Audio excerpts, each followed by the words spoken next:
నమస్తే 99 టీవీకి స్వాగతం. నేను రవిశంకర్ విళ్ళ. మాటలు చెప్పే నాయకులు చాలామంది ఉంటారు, కానీ ఇచ్చిన మాటను నిలబెట్టుకునే నేతలను నేటి రాజకీయాల్లో చాలా అరుదుగా మాత్రమే చూడగలం. అలాంటి నాయకుల్లో ముందు వరుసలో ఉంటారు ఆంధ్రప్రదేశ్ డిప్యూటీ సీఎం పవన్ కళ్యాణ్. హామీలు ఇవ్వడంలో కాదు, ఇచ్చిన హామీలను అమలు చేయడంలో పవన్ కళ్యాణ్ ప్రత్యేకత స్పష్టంగా కనిపిస్తుంది. మాటలు చెప్పడం రాజకీయాల్లో సులభమే. వేదికలెక్కి హామీల జల్లులు కురిపించడం, భావోద్వేగ ప్రసంగాలతో జనాన్ని ఆకట్టుకోవడం చాలామంది నేతలకు అలవాటు. కానీ మాట ఇచ్చి ఆ మాటకు కట్టుబడి నిలబడడం మాత్రం నాయకత్వానికి నిజమైన పరీక్ష. అయితే ఇప్పటికే డిప్యూటీ సీఎం అయ్యాక గతంలో ఇచ్చిన వాగ్దానాలను అమల్లో చూపిస్తూ ఆదర్శంగా నిలుస్తూ ఉన్నారు పవన్ కళ్యాణ్. అంతేకాదు, అధికారంలోకి వచ్చాక ఇచ్చిన హామీలను కూడా అమలు చేసి చూపిస్తూ ఉన్నారు. ఉదయాన్నే హామీ ఇస్తే సాయంత్రానికే అమల్లోకి వస్తోన్న ఘటనలు కూడా చూస్తూ ఉన్నాం. దీంతో ప్రజల్లో ప్రత్యేక ఆదరణ సొంతం చేసుకున్నారు పవన్ కళ్యాణ్. తాజాగా కోనసీమ రైతులకు ఇచ్చిన మాట నిలబెట్టుకున్నారు సేనాని. రాజోలులో మోడువారిన కొబ్బరి చెట్ల సమస్యకు పరిష్కారంగా 20 కోట్ల రూపాయలతో శంకరగుప్తం మేజర్ డ్రైన్ ఆధునికీకరణ పనులను వర్చువల్గా ప్రారంభించారు. డ్రెడ్జింగ్, గట్ల బలోపేతం పనులు చేపట్టారు.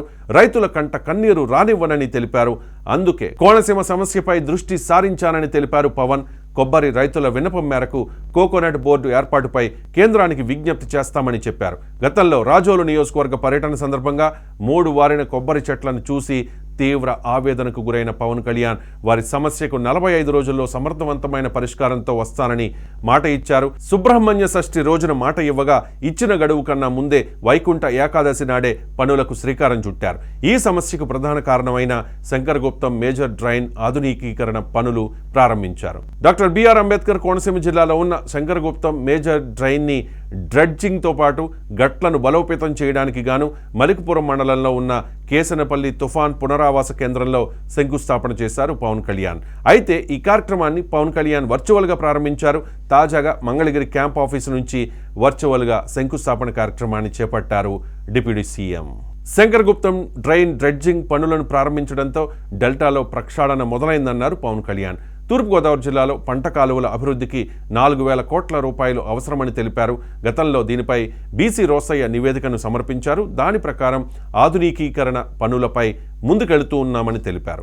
రైతుల కంట కన్నీరు రాని రాష్ట్రమే బాగుపడుతుందని నేను నమ్ముతాను.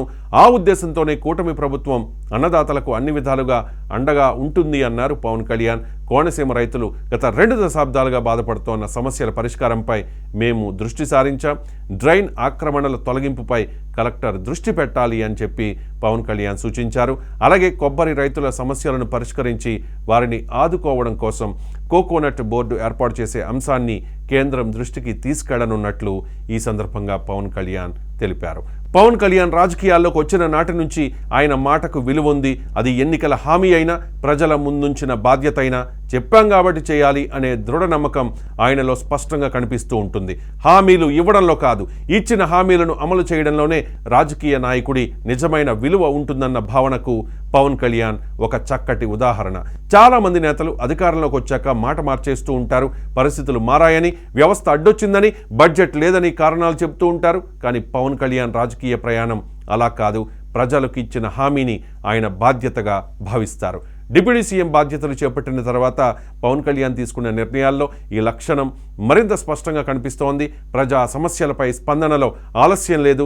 రైతుల బాధలు, గ్రామీణ ప్రాంతాల కష్టాలు, నిర్లక్ష్యానికి గురైన వర్గాల సమస్యలు ఇవన్నీ కేవలం ఫైళ్లలోనే కాకుండా క్షేత్రస్థాయిలో పరిష్కారం కావాలన్నదే పవన్ కళ్యాణ్ లక్ష్యం. ప్రజలతో మమేకమై సమస్యలను అర్థం చేసుకోవడం పవన్ కళ్యాణ్ రాజకీయ శైలిలో ప్రధానమైన అంశం. ఆయన ఇచ్చే మాటలు వేదికలకే పరిమితం కావు. క్షేత్రస్థాయిలో పరిస్థితుల్ని గమనించి సాధ్యమైన హామీలనే ప్రజలకిస్తారు.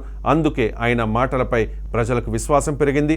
ఒక్కసారి మాట ఇచ్చిన తర్వాత ఎంత ఒత్తిడి వచ్చినా, ఎన్ని రాజకీయ ఆటంకాలు ఎదురైనా దాన్ని నెరవేర్చేందుకు ఆయన వెనకడుగు వేయరు. అందుకు కోనసీమ రైతులకు ఇచ్చిన హామీని తాజాగా అమల్లోకి తేవడమే మరో ఉదాహరణ.